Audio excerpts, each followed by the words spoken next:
Salam, selamat hari Minggu. Mari kita bersatu dalam doa. Damai sejahtera yang melampaui setiap akal dan pikiran manusia, kiranya menyertai saudara-saudara sekalian di dalam Kristus Yesus Tuhan kita yang hidup itu. Amin. Saudaraku yang kekasih, firman Tuhan buat kita di minggu hari ini 17 Juli 2022 terambil dari Lukas 19 ayat 1 sampai ayat yang ke-10. Dikatakan firman Tuhan demikian. Zakheus. Yesus masuk ke kota Jeriko dan berjalan terus melintasi kota itu. Di situ ada seorang bernama Zakheus, kepala pemungut cukai, dan ia seorang yang kaya. Ia berusaha untuk melihat orang apakah Yesus itu, tetapi ia tidak berhasil karena orang banyak, sebab badannya pendek. Maka berlari-lari ia mendahului orang banyak, lalu memanjat pohon ara untuk melihat Yesus yang akan lewat di situ. Ketika Yesus sampai ke tempat itu, ia melihat ke atas dan berkata, "Zakheus, segeralah turun, sebab hari ini aku harus menumpang di rumahmu." Kata Zakheus segera turun dan menerima Yesus dengan sukacita. Lalu Zakheus segera turun dan menerima Yesus dengan sukacita. Tetapi semua orang yang melihat hal itu bersungut-sungut. Katanya, ia menumpang di rumah orang berdosa. Tetapi Zakheus berdiri dan berkata kepada Tuhan, "Tuhan, setengah dari milikku akan kuberikan kepada orang miskin, dan sekiranya ada sesuatu yang kuperas dari seseorang akan kukembalikan 4 kali lipat."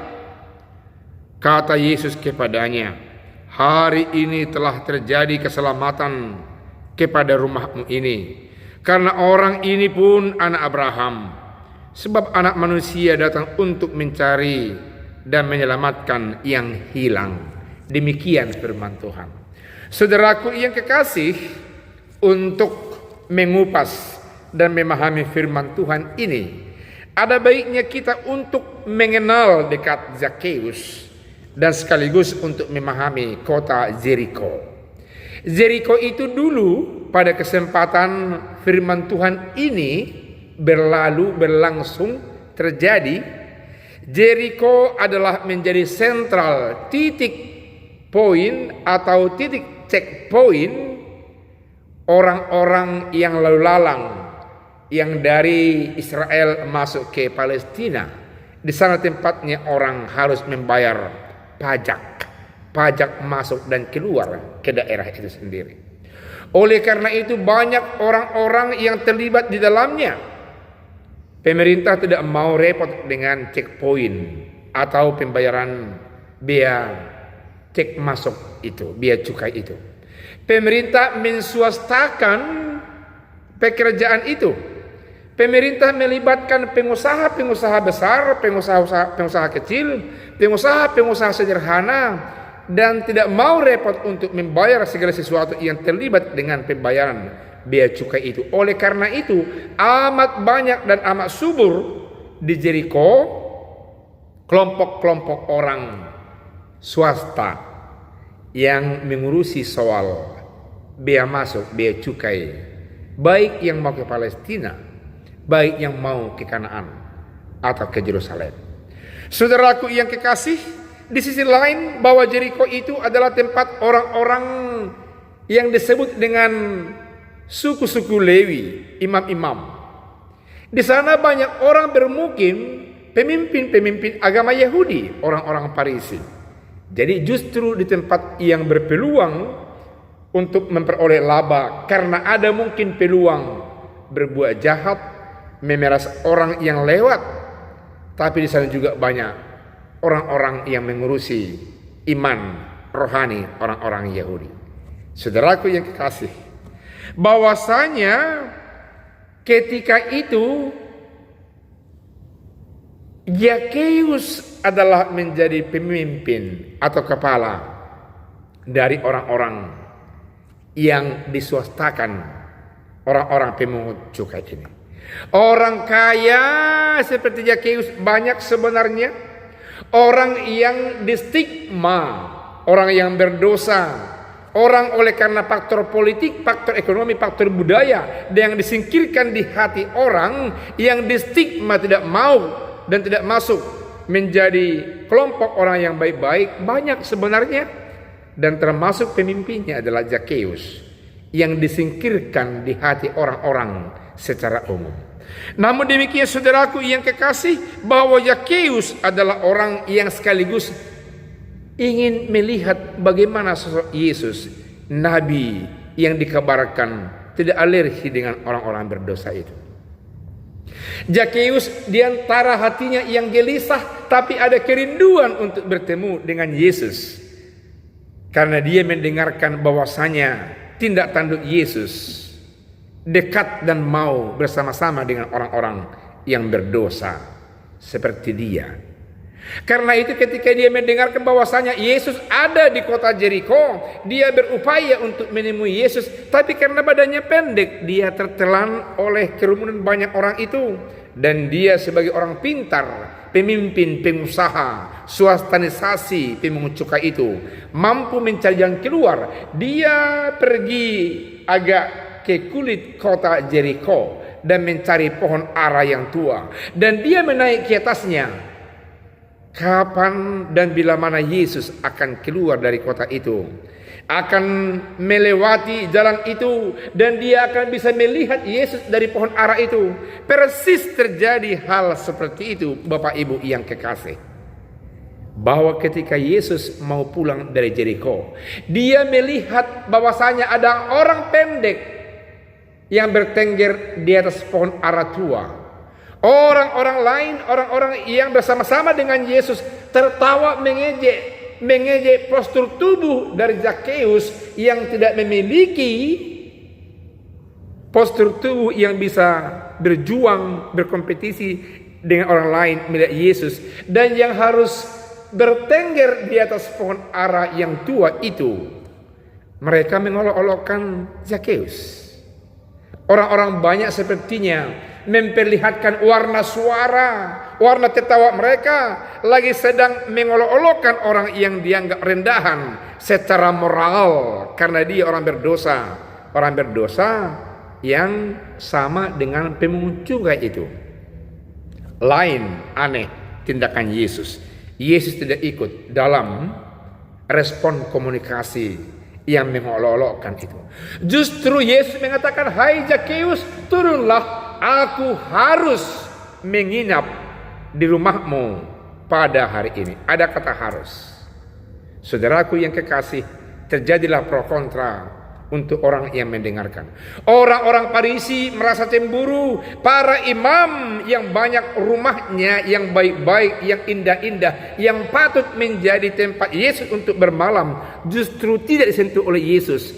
Tapi orang berdosa, orang jahat, pemungut cukai yang distigma itu, dikatakan Yesus, "Aku harus bermalam di rumahmu pada hari ini." Saudaraku yang kekasih, apa yang ada di hati Zakheus, kerinduan itu, seolah-olah ketemu dengan Tuhan Yesus, dan Tuhan Yesus menyambut itu. Apa rahasia rohani, apa rahasia yang mau diterobos oleh Yesus ketika Yesus mengatakan seperti itu? Karena bukan tanpa syarat Yesus mengatakan seperti itu. Salah satu hal bahwasanya yang dipikirkan manusia bukan itu yang dipikirkan oleh Tuhan Yesus. Apa yang menjadi penilaian umat manusia di sepanjang zaman di sekitar Yesus belum tentu itu penilaian Yesus.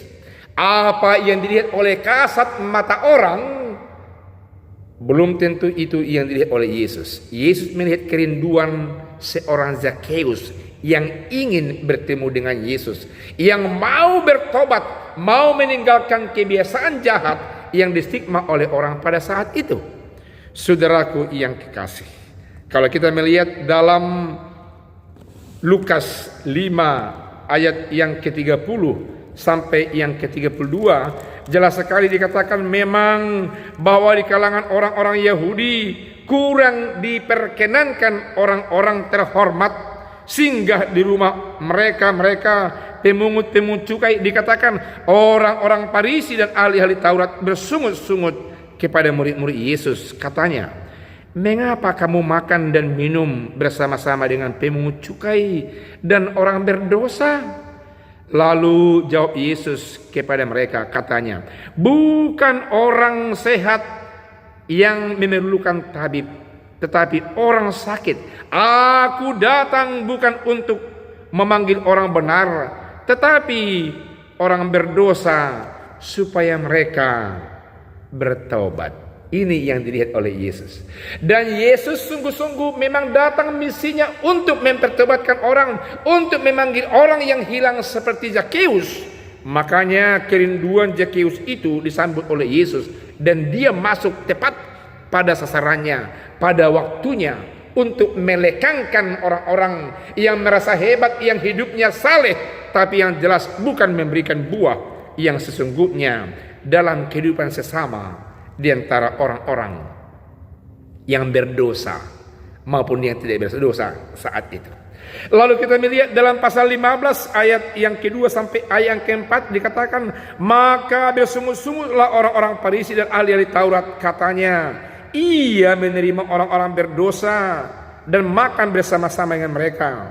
Lalu ia mengatakan perumpamaan ini kepada mereka, siapakah di antara kamu yang mempunyai 100 ekor domba, dan jikalau ia kehilangan seekor di antaranya, tidak meninggalkan yang 99 ekor di padang gurun dan pergi mencari yang sesat itu sampai menemukannya? Dan kalau ia telah menemukannya, ia meletakkannya di atas bahunya dengan gembira. Dan setibanya di rumah ia memanggil sahabat-sahabat dan tetangga-tetangganya serta berkata kepada mereka, bersukacitalah bersama-sama dengan aku, sebab dombaku yang hilang itu telah kutemukan. Aku berkata kepadamu, demikian juga akan ada sukacita di sorga, karena satu orang berdosa yang bertobat lebih daripada sukacita karena 99 orang benar yang tidak memerlukan pertobatan. Itu menunjuk kepada Zakheus. Karena itu saudaraku yang kekasih, di tengah-tengah riuhnya ada banyak kritik dan sungut-sungut dari orang-orang ahli-ahli Taurat, orang-orang Farisi itu. Lalu respon Zakheus mengatakan, saya mau menjual hartaku setengah dan memberikan kepada orang miskin, dan saya mau membayar 4 kali lipat kepada orang jikalau ada orang yang merasa kuperas. Sebagai buah perjumpaan dari Zakheus dengan Mesias Tuhan Yesus itu, sebagai dampak dari pertobatan Zakheus yang ditemukan oleh Yesus itu. Dan Yesus mengatakan bahwa di rumahnya pada saat ini ada kehidupan, karena dia ini juga adalah anak Abraham. Menyatakan bahwa dia benar bertobat dan dibenarkan oleh Allah, diampuni oleh Tuhan, dan dia menjadi orang yang diselamatkan. Endingnya dikatakan Yesus kepadanya, sebab anak manusia datang untuk mencari dan menyelamatkan yang hilang. Saudaraku yang kekasih, adakah di antara kita yang merasa sesak, merasa gelisah hidup ini oleh karena perlakuan selama ini yang tidak tepat di hadapan Allah, dan rindu kepada Tuhan dan mau bertobat, malah mau membayar segala sesuatu yang pernah dirasakannya merupakan hasil dari perbuatan yang tidak baik? Dia mau berlimpah untuk membayarnya sebagai bukti dari Allah yang hidup, yang sudah berkobar-kobar berkarya dalam hidupnya. Saudaraku yang kekasih, firman Tuhan mengatakan bahwa anak manusia Yesus Kristus, sekarang gereja datang dalam rangka untuk mencari orang yang hilang. Firman Tuhan ini berkarya membentuk kehidupan kita ke arah yang lebih jelas warna kehidupan kita sebagai anak-anak Tuhan, Amin. Kita berdoa. Terima kasih atas sabda Tuhan yang senantiasa menyertai kami, memberkati kami agar kami hidup tepat di hadapan Allah, berbuah memberikan hasil di tengah-tengah sesama kami. Dalam nama Yesus kami berdoa. Amin.